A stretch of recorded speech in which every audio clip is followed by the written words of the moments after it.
All right, so I'm Steve Else. I'm the Chief Architect of EA Principles, and we are a gold member of the Open Group. We're a sponsor of the ArchiMate 3 launch, and therefore one of the first accredited providers and one of the first to actually have taught ArchiMate 3.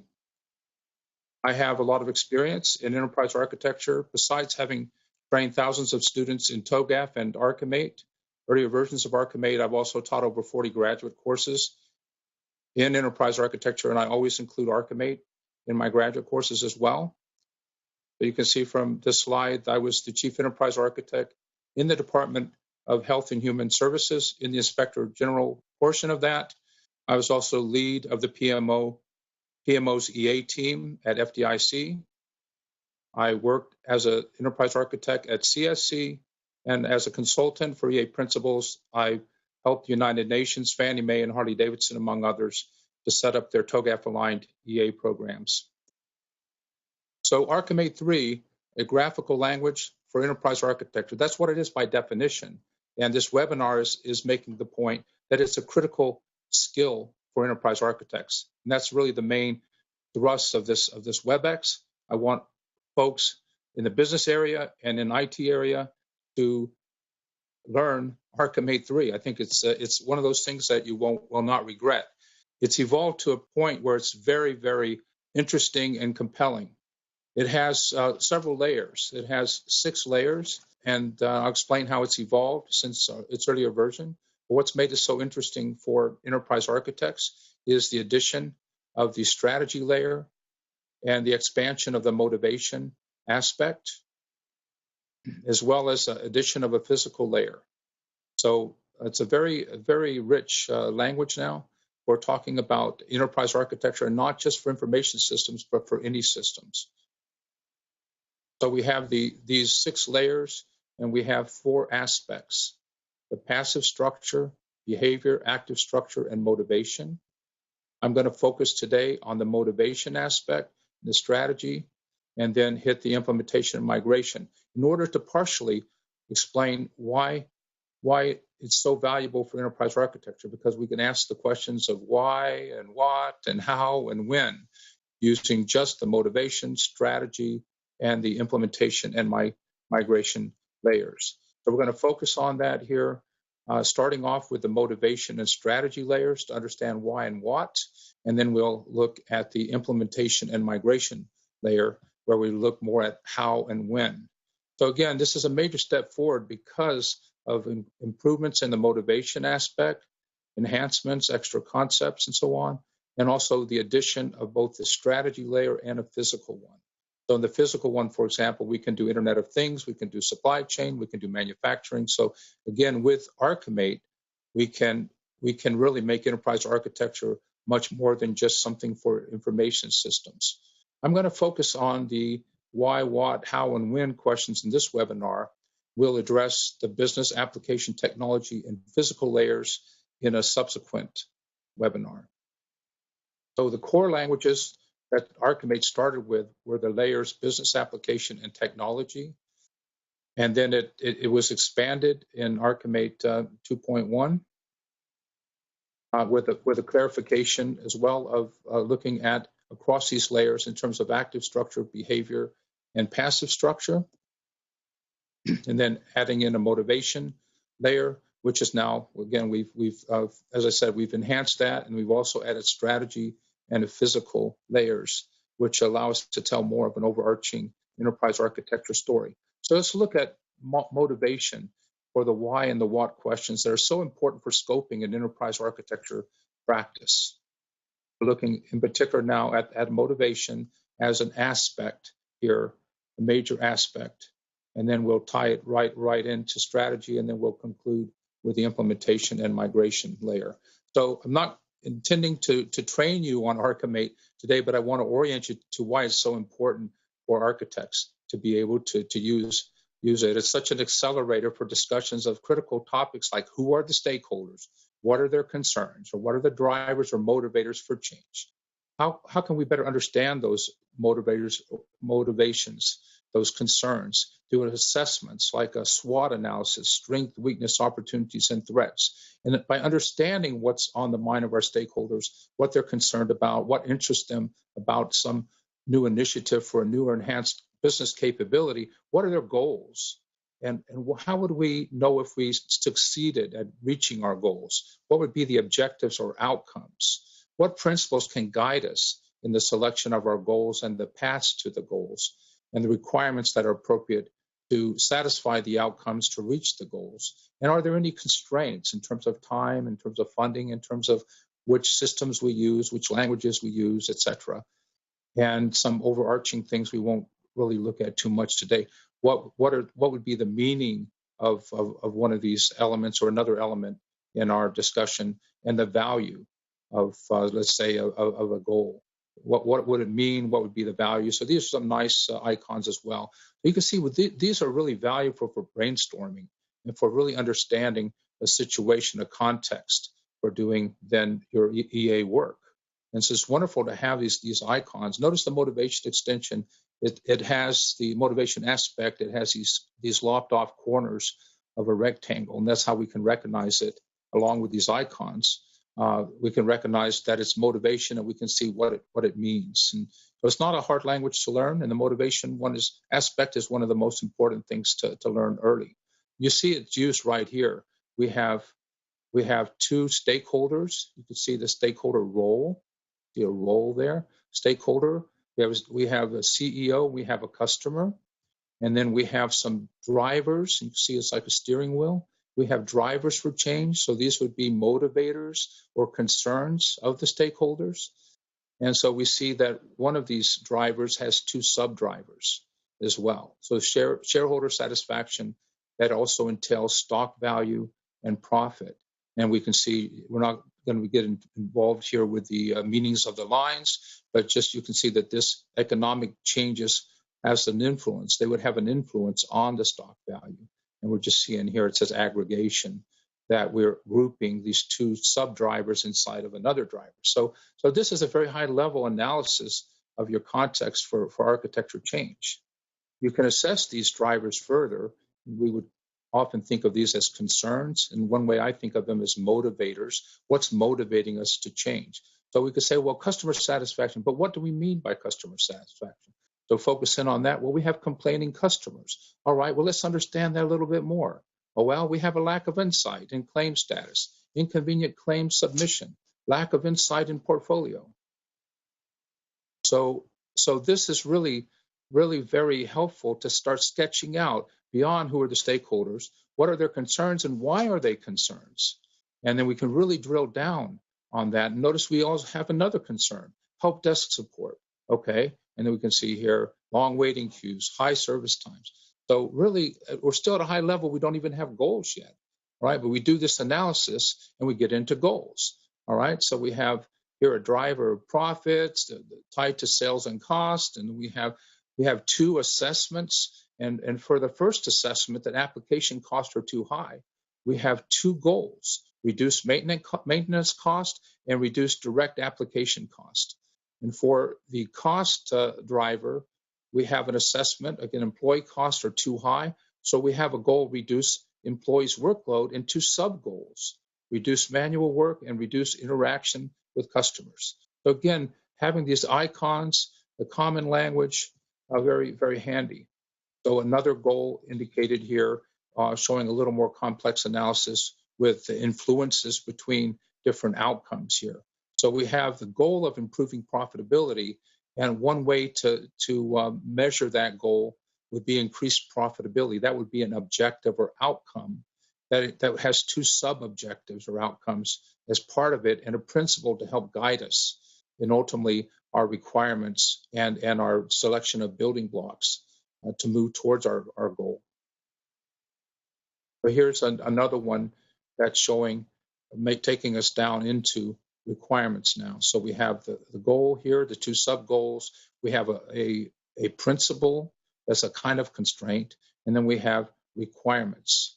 So these requirements are a means to an end to this principle, or you could say they're aligned to the principle, which helps us, the means to the end, to reach our sub-goals, which helps us reach our overall goal. In this case, we're not showing the outcomes. We're just jumping right into the goals part.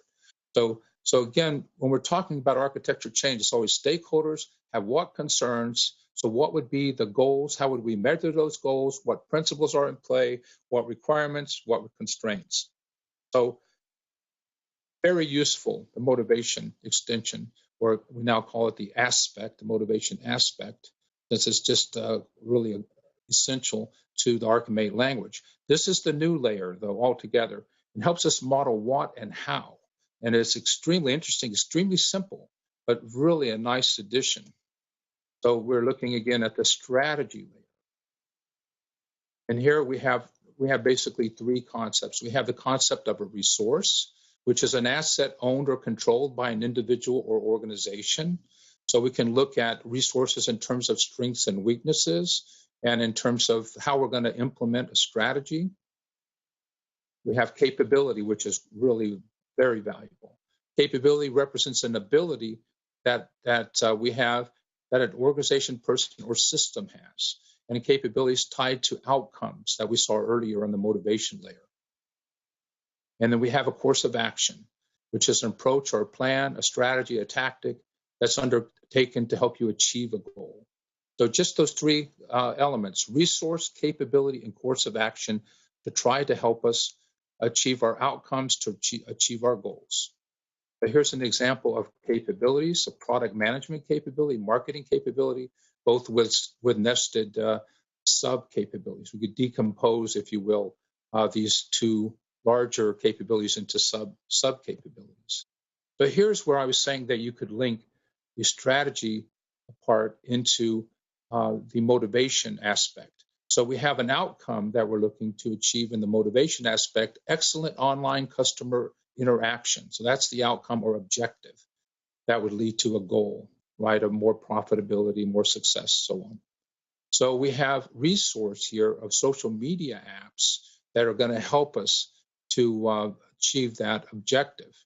And those resources are assigned to our capability, which is going to help us realize the online customer engagement, the course of action, which again is going to lead us, and I don't show it here, but that's what's going to lead us to reach our outcome in the motivation side of the house. So they're very similar looking. This one, you see the kind of arrow hitting the goal, the target, and this is a course of action, a way to get toward that, to move toward that target. So this is a strategy element. This is a motivation element. You can also see it by the lopped off corners here that not so important what the colors are, but you can see the shapes are helpful here. FYI on the shapes, you have, if it's structure, you have the squared off rectangles. If it's behavior, you have the rounded rectangles. And if it's motivation, you have these lopped off rectangles. So just something that we cover in the training. The most challenging thing about the training is, in fact, learning the relationship lines. The icons are simple enough to learn. Are they active structure? Are they behavior? Are they passive structure? Are they motivation? Those are really fairly straightforward. It's a little trickier to learn all the relationship lines. That probably takes a good day or so just to learn the relationship lines. And you can see it could get kind of complex. But just to summarize quickly, linking the strategy part to the motivation part, I've already covered that we have goals, and then we have objectives or outcomes to reach those goals. And then we have a plan of attack that would help us get to our goals. And those are our plan of attack or our courses of action. In order to be able to take a course of action, we need capability. So we need capability to tackle a certain path that will then get us to our goals. And in order to have a capability, we need resources. In this particular case, we have resources at a location. This little GPS type of indicator here is a location. So we have human resources and IT resources at a particular location assigned to the IT management and ops capability, which is a way that we can tackle our plan to centralize IT systems, which is part of our plan for operational excellence, which then helps us along with the other course of action to decrease cost, which helps us to increase profit. So this is a further expansion on that one that takes us down to requirements. So we have the course of action up here, and then we can see, and here, and we also have some requirements here. So we could see that certain resources help us meet requirements, and we could tell the rest of the story then how those requirements then feed back into our outcomes, our objectives, and ultimately into our goals. So this is really very valuable part of the strategy layer, ability to do a capability map. We've often shown capabilities in the past in ArchiMate by showing functions, but it's nice to actually have the right language here. We have capability here. So this is really very useful. And in modeling language, you could put in attributes that could give you a heat map and show which are the capabilities that are in the green, which are in the yellow, which are in the red, and you could drill down and see, again, what resources are assigned to those capabilities and tell narratives there. But this is critical part why ArchiMate is so useful for enterprise architects, because it gives you a ready-built language to talk capability. And when I talk about enterprise architecture, it's about what is the new or enhanced business capability that's in play for your change initiative. And now we can trace everything by building out with each initiative a high-level capability map. We can orient our work, our architecture work. So extremely useful. One of the things I really love about the combination of these three things is that with a motivation aspect, with the strategy layer, and with the implementation migration layer, we can answer all these questions in a kind of a brainstorming, context-setting approach without even looking at the business layer, the application layer, the technology layer, or the physical layer. We can still have a very meaningful discussion or scoping what we're trying to do, why we're trying to do it, and when we're trying to do it.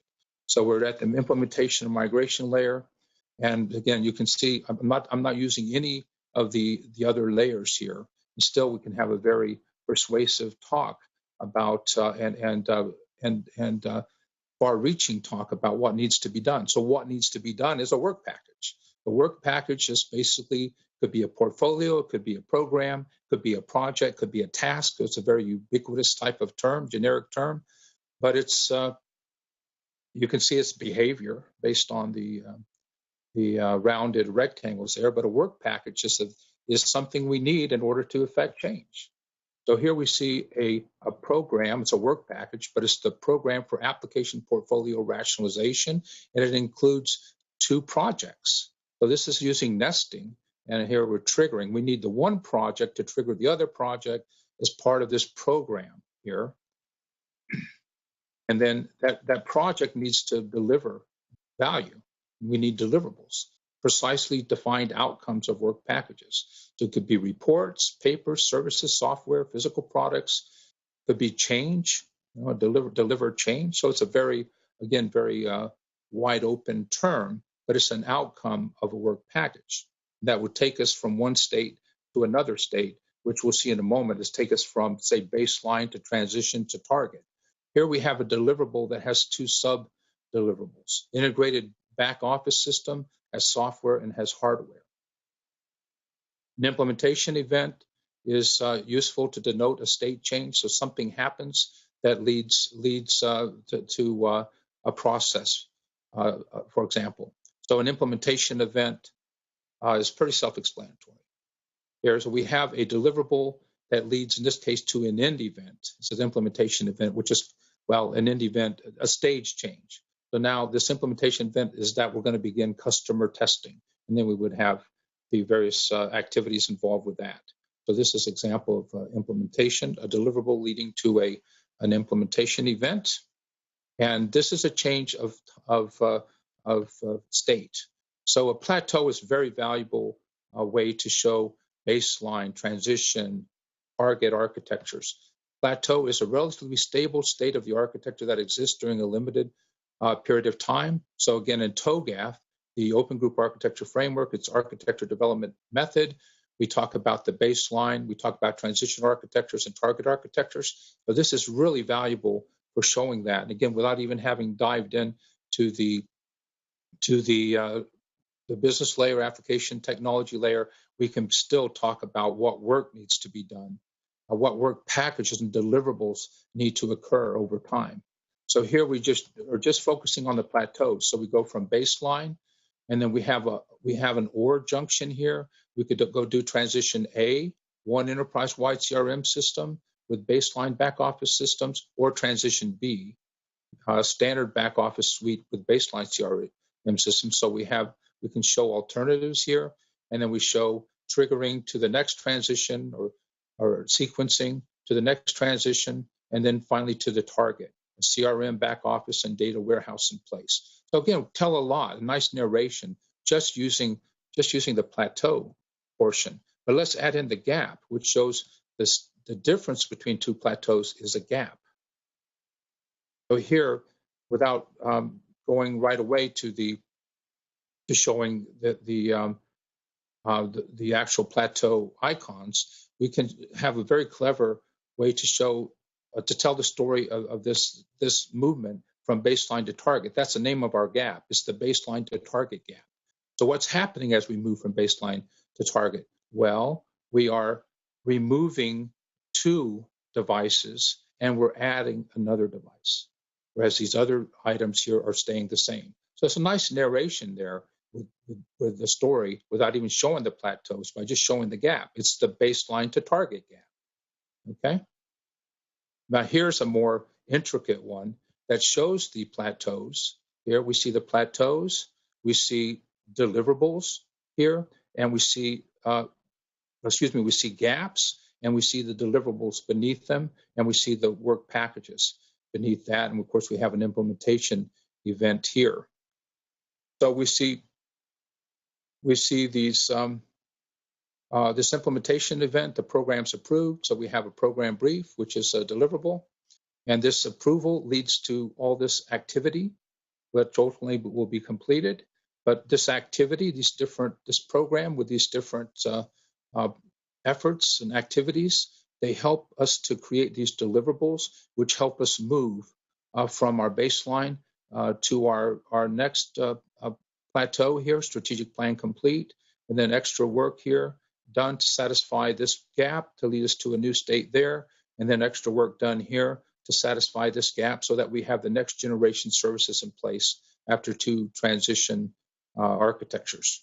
So again, this is really valuable to tell that story of when. It's something we really need actually in the TOGAF language, because we don't really have anything so convenient. So using ArchiMate 3 to complement TOGAF and its architecture development method, this will tie in, as some of the views have, to a case study that's available at the Open Group website, the Arc Assurance case study. So first of all, the TOGAF ADM, we have overlaid some aspects of ArchiMate on top of the TOGAF ADM. The TOGAF ADM has the 10 circles, the preliminary, which is essentially your EA capability necessary to tackle a change in architecture vision, phase A. And then we look at things from different perspectives here. And these are where we overlay with the business layer, application layer, and technology layer of ArchiMate. Now back to this part though, the preliminary and the phase A, to understand why do we need to change? Like we have drivers here. Why do we need to change? Phase H is architecture change management. We just talked about drivers in ArchiMate. We talked about stakeholders. We talked about assessments, goals, outcomes, principles, requirements, and constraints. So all of that story here is pretty much here in this HPAR area. So we get proper scoping of our architecture cycle.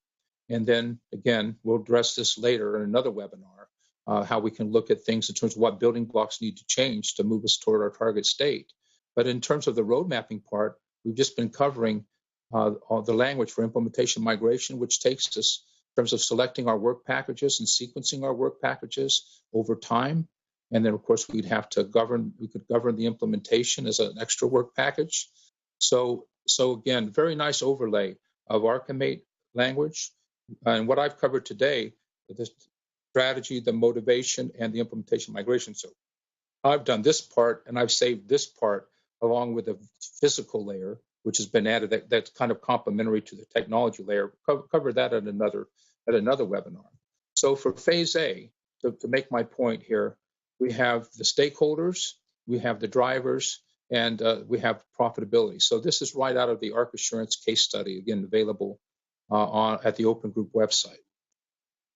Then the business drivers and goals. Again, you see the profitability, you see the assessments of the profitability, you see influences between the goals, how these goals or these goals are positively reinforcing to address the concern here of profitability. And you see that the goals have, in this case, 2 sub-goals, and increase in revenue goal has a sub-goal of improvement in cross-selling success. So this is a snippet, a view out of the Arc Assurance case study, which I encourage you to take a look at, easily findable on the internet, Arc Assurance case study.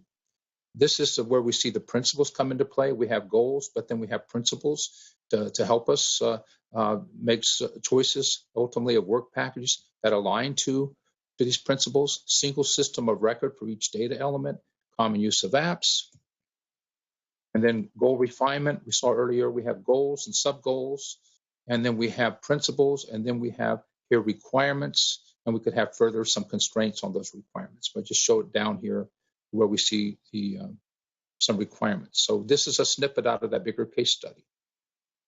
This is a longer-term vision, digital customer intimacy strategy. So again, profitability we see the assessments, we see the goals of higher customer retention, increase in revenue, increase in market share, and so on. These other parallel goals here. We see outcomes, the ways that we would help to measure whether or not we're achieving our goals, such as excellent online customer interaction and detailed insights in customer behavior. Then we have a course of action then that complements and helps us realize those objectives, those outcomes. Digital customer intimacy strategy, which is realized by capability, 2 capabilities, digital customer management and digital insurance. So then we move into phases E and F. And I already showed you this example before, that we go from baseline, then we have a choice here at this transition architecture, then the next transition architecture, and then our target architecture. Just showing here the use of plateau in that case study, the Arc Assurance case study. So that is a quick run through of focusing on the strategy and motivation concepts and elements, and also on the implementation and the migration ones. So a future webinar will look at the other dimensions of that. I wanted to show you quickly how you can model this in a free tool, Archy, that's sponsored by the Open Group. It's open source. You can actually go at GitHub and download this tool, Archy. It takes just a moment to load up here, and I'll show you how easy it is to start banging out the views that I was just illustrating to you. And again, I encourage people to first learn what I've shown you, and then worry about the relationship lines and the layers. So we go into the Archy tool. I'll make it larger here. Just go to File, New, Empty Model, and you'll see a palette open up. And this is your palette on the right. So I'm not too concerned about my relationship lines, but I'll show you the motivation part. So this is the motivation part right here. So I can have a stakeholder. Stakeholder has a concern, driver. I can assess that driver. I'm not going to worry about the relationship lines right now. I'll show you why in a moment. Based on my assessment, I have a goal. Then I want to be more precise about what I mean by that goal. So I have an outcome. Then I want some principles to help guide me along the way. And then, of course, I'm going to need requirements to get to my outcome, to get to my goal. Just move this down a little bit. And then I could have a constraint, like I need to finish something within a certain budget or within a certain amount of time, or using a certain vendor or what have you. So you can see I'm just banging out these concepts really quickly. That's very useful way to get rolling, even if you're really good at doing ArchiMate.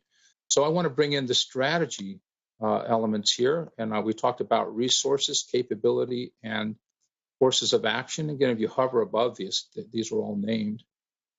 So I need some resources assigned to a capability or a course of action.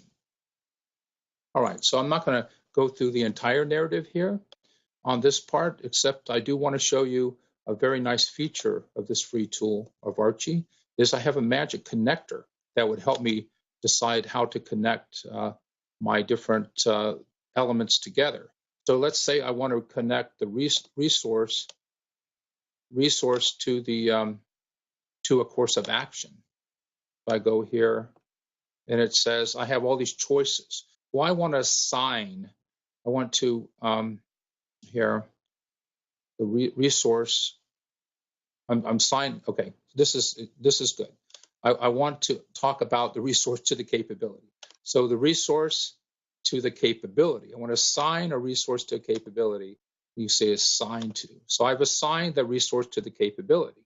Now, what can I do between capability and course of action? I go up here. It realizes. So I assign a resource to the capability, which realizes a course of action. Okay, what's the relationship between the course of action and the outcome? Well, I can realize it, right? And that outcome, furthermore, I can realize my goal, right? And then I associate that goal with all these other elements. So the important part I haven't shown you yet, and I'll wrap up and take some questions, is the implementation and migration. So I want to look at this stuff over time. Okay, so I'm going to bring in a plateau. So I have a plateau here. I could call it a baseline. Baseline.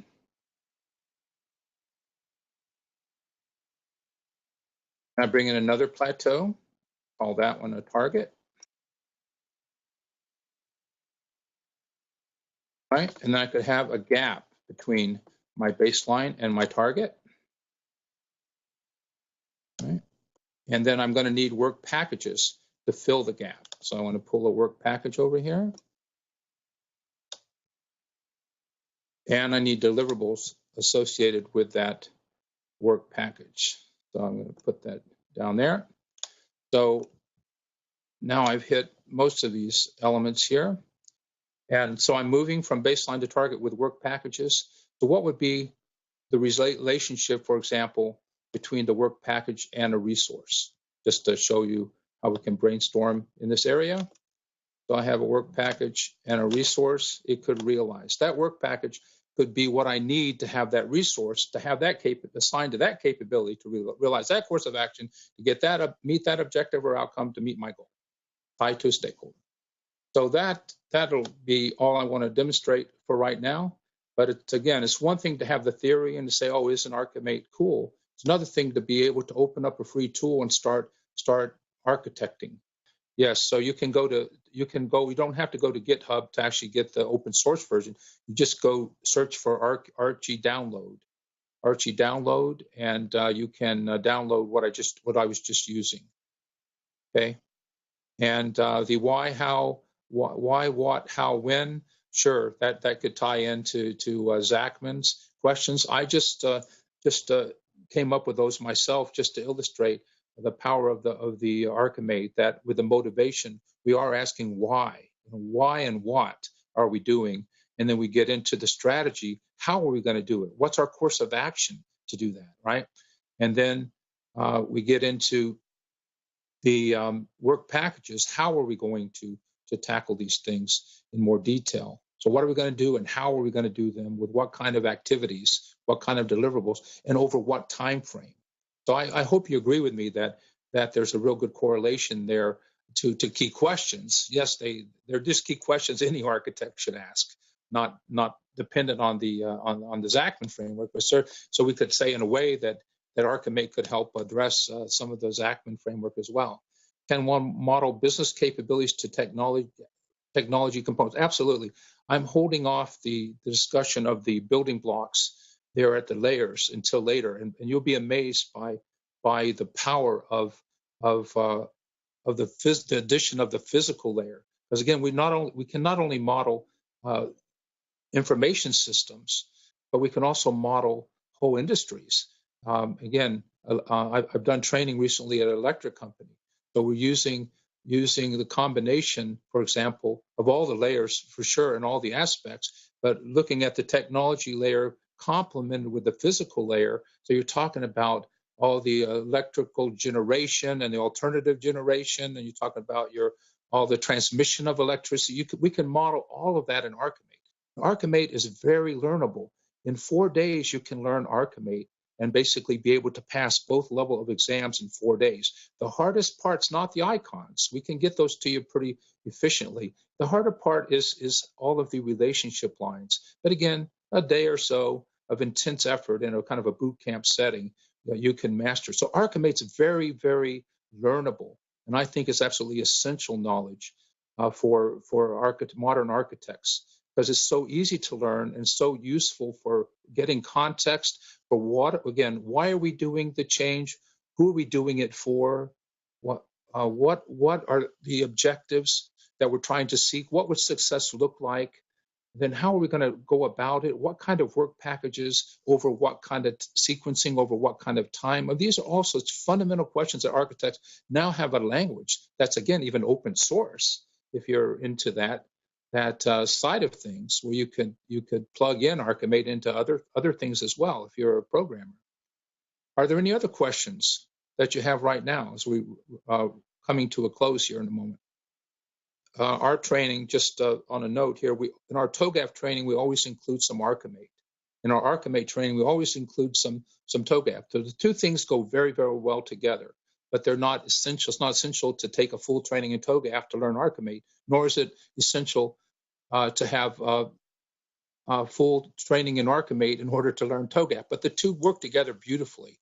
And even for government architects, we use, for our training of government architects, we use TOGAF and ArchiMate as part of teaching the federal enterprise architecture approaches. So again, these are very, very powerful and useful and convenient things to know, the TOGAF ADM in particular, and the ArchiMate icons. Even if you just knew what I showed you today, it would be extremely, extremely valuable.